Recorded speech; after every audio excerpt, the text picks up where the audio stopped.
కేవలం మహాలక్ష్మి ఉచిత ప్రయాణం మహిళల కోసం తీసుకున్నటువంటి పథకం ద్వారానే ఈ ఆర్టీసీ స్థాయికి ఎదిగింది కాబట్టి ఆర్టీసీ సిబ్బంది అందరూ ప్రభుత్వానికి ధన్యవాదాలు తెలియజేస్తారని చెప్పారు. ఇది వాస్తవం. దాదాపు ఈ 200 కోట్ల ప్రయాణాలకు సంబంధించి 6,680 కోట్ల రూపాయలు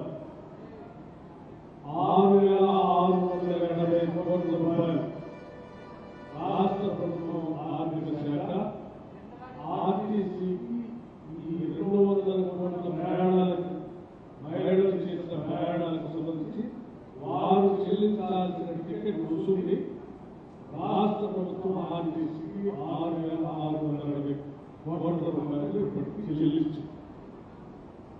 భవిష్యత్తులో కూడా ఈ మహాలక్ష్మి పథకం కొనసాగిన కాలంలో మహిళా ప్రయాణికులు వారు ప్రయాణం చేసేటువంటి టికెట్లకు సంబంధించిన రుసుముని మీ తరపున రాష్ట్ర ప్రభుత్వం ఆర్టీసీకి చెల్లిస్తాం. అలా ఆర్టీసీకి చెల్లించడం వల్ల ఈరోజు ఆర్టీసీ ఆర్థికంగా బలపడమే కాకుండా నెలలకు కొన్ని కొత్తగా అదనంగా అనేక కొత్త బస్సులు కొనుగోలు చేసే స్థాయి కూడా ఈరోజు ఎదిగింది.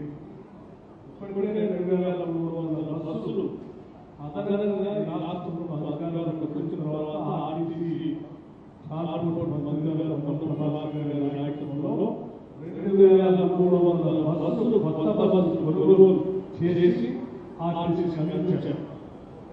గతంలో ఆర్టీసీలో ఉన్నటువంటి బస్సులు ఎక్కడ ఉంచుకోవాలి, ఈ నడపకనే ఆలోచన వాటిని నడపడమే కాకుండా అదనంగా కొత్త బస్సు కొనుగోలు చేసేటువంటి స్థాయికి ఈరోజు ఆర్టీసీ ముందుకు వచ్చినటువంటి కారణం కూడా ఈ మహిళా ఉచిత ప్రయాణాలు మహాలక్ష్మి పథకం ఉపయోగపడి చెప్పడానికి అట్లాగే ఆర్టీసీ ట్రాన్స్పోర్ట్ మంత్రి గారి విషయం ఈ ప్రయాణాలకు సంబంధించి కొత్త విధానాలను ప్రవేశపెట్టి ప్రయాణికుల సంఖ్య కూడా రోజు రోజుకి పెరిగేటట్టుగా చేసి దీన్ని లాభాలను తీసుకొచ్చేటువంటి కార్యక్రమాలు తీసుకొచ్చారు. ఇవాళ ఆర్టీసీ ఆక్యుపెన్సీ రేటు ఒకప్పుడు 67% ఉన్నదాన్ని ఈరోజు 97%, 97% పెరిగి ఈరోజు ఆర్టీసీ లాభాల్లోకి వచ్చేటట్టు కార్యక్రమంలోకి వచ్చింది. వాళ్ళ ఆర్టీసీలో ఈ ప్రయాణాలు మొదలుపెట్టినప్పుడు 45 లక్షల ప్రతిరోజు 45 లక్షల ప్రయాణిస్తే ఇవాళ 65 లక్షల పైబడి ప్రయాణికుల సంఖ్య కూడా పెరిగి పెద్ద ఎత్తున ప్రయాణాలు చేసేటువంటి ప్రజలు ఆర్టీసీ కేవలంగా సేఫ్ ట్రాన్స్పోర్ట్ మీద ఎక్కువని ముందుకు పోతున్నారు కాబట్టి ఇది సాధించుకుంటాం. అంటే ఆర్టీసీ ప్రయాణం అంటే ప్రయాణం చేస్తున్న ప్రయాణానికి సేఫ్గా డెస్టినేషన్ చేర్చాలనేటువంటి కార్యక్రమాలు కూడా ఆర్టీసీ యొక్క పద్ధతి ప్రకారం కాబట్టి సాధించాం. అలాగే మరి మన ప్రభాకర్ గారు హైదరాబాద్ నగరంలో ఆలోచన విపరీతంగా పెరుగుతున్న ఆలోచన చేసినప్పుడు రాష్ట్ర ముఖ్యమంత్రి రేవంత్ రెడ్డి గారు ఆర్టీసీ మంత్రి గారు కలిసి ఒక ఆలోచన చేశారు. హైదరాబాద్ నగరంలో ఉన్నటువంటి దాదాపు 2,500 బస్సులు ఇక్కడ కొత్తగా అదనంగా బ్యాటరీ బస్సులు రాష్ట్రంలో హైదరాబాద్ వచ్చి నగరానికి కాలుష్య రహిత నగరంగా హైదరాబాద్ పొల్యూషన్ ఫ్రీ నగరంగా మార్చడానికి ఆర్టీసీ ఈరోజు పెద్ద ఎత్తున కసరత్తు చేస్తూ ఉంది. ఆర్టీసీని మనస్ఫూర్తిగా అభినందిస్తూ ఉన్నాం.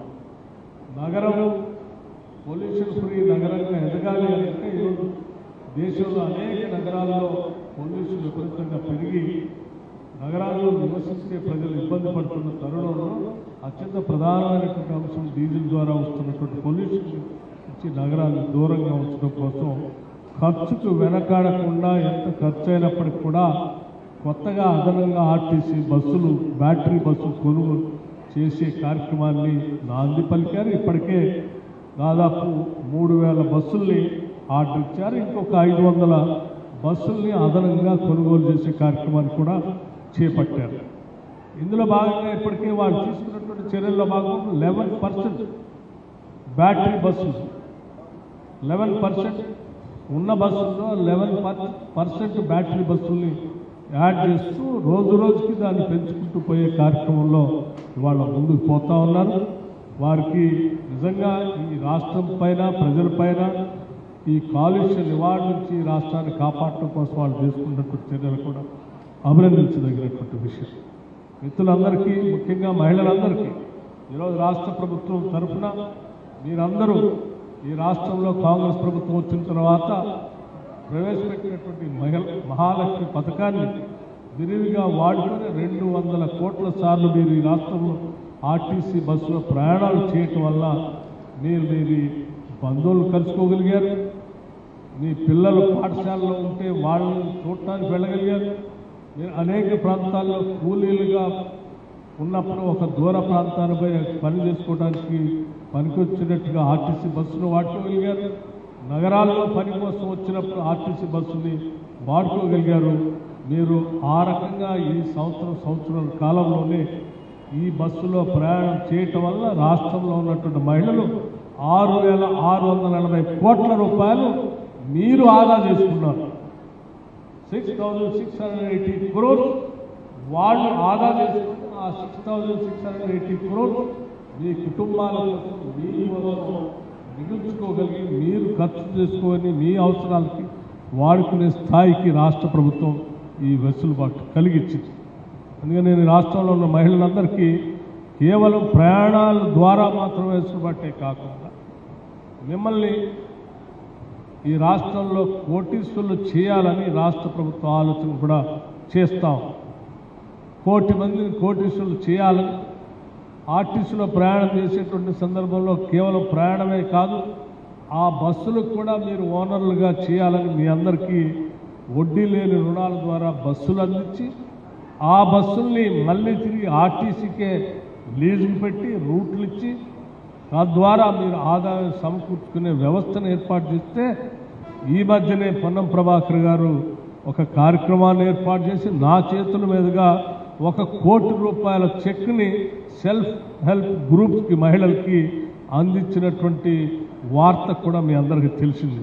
ఇది రాష్ట్ర వ్యాప్తంగా అనేక జిల్లాల్లో సెల్ఫ్ హెల్ప్ గ్రూప్స్కి ఈ రకంగా ప్రయాణాలతోనే కాకుండా ఆర్టీసీ బస్సుల ద్వారా వచ్చే ఆదాయాన్ని కూడా మహిళలకి అందించే కార్యక్రమాన్ని పెద్ద ఎత్తున చేస్తూ ఉన్నాం.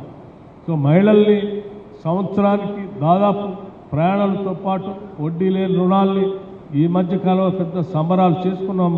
రాష్ట్ర వ్యాప్తంగా 12వ తారీఖు నుంచి 20వ తారీఖు వరకు అంటే 20,000 కోట్ల రూపాయలు వడ్డీ లేని రుణాల్ని కేవలం మహిళలకు ఇవ్వాలని, ఈ 5 సంవత్సరాల్లో 1,00,000 కోట్ల రూపాయలు మహిళలకి వడ్డీ లేని రుణాలు ఇప్పించి ఆ వడ్డీ లేని రుణాల చేత వాళ్ళతో వ్యాపారాలు చేయించాలని, వ్యాపారాల ద్వారా వాళ్ళు కోటీశ్వరులు కావాలని చెప్పి రాష్ట్ర ప్రభుత్వం ఆలోచన చేస్తూ ఉంది.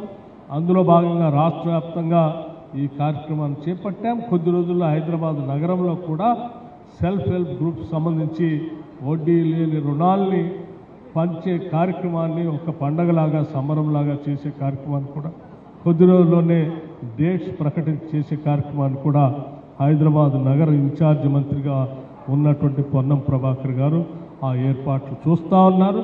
వడ్డీ లేని రుణాల ప్రక్రియ చూసేటువంటి సీతక్క గారు ఆ వ్యవస్థని ఏర్పాట్లు చూస్తూ ఉన్నారు. కొద్ది రోజుల్లో హైదరాబాద్ నగర మహిళలకి మరొక శుభవార్త కూడా రాబోతుందని మీ అందరికీ తెలియజేస్తూ ఇటువంటి కార్యక్రమంలో పాల్పంచుకోవటానికి మమ్మల్ని ప్రత్యేకంగా ఇక్కడికి ఆహ్వానించినందుకు పొన్నం ప్రభాకర్ గారికి ప్రత్యేకంగా